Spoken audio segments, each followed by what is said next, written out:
त्याच्याकडे 50 रुपये आणि तुझ्याकडे 30 रुपये आहेत, म्हणून कॉफी शॉपला बसायचं नाही. त्याच्यात ते तुला ऑर्डर देते, तुला काय हवं, मग तू डायलॉग आणती मला पिझ्झा हवा.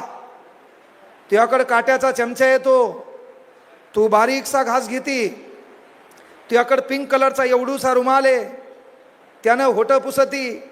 आमचा उपासी मित्रमंडळाचा अध्यक्ष तुझ्याकडे पाहतो, भांडवल संपलेलं आहे, 30 रुपये राहिले, 50चा पिझ्झा झाला. आणि त्याच्यात महत्वाची गोष्ट, ही काट्याच्या चमच्यानं बारीकसा असा टुपूक टुपूक घास घेती. तो काही करायचं, भरती करणाऱ्या पोरीला विनंती, इसरायचं नाही. घरी तू भिंतीकडे तोंड करून काला करून खाती. ते पिझ्झा बिझा आगाव भंगार धंदे करायचे नाही.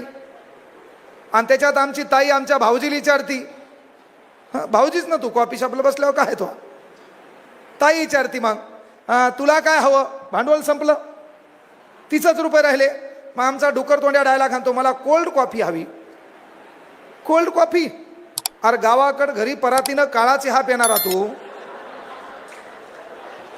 तुला कोल्ड कॉफी खायला पाहिजे.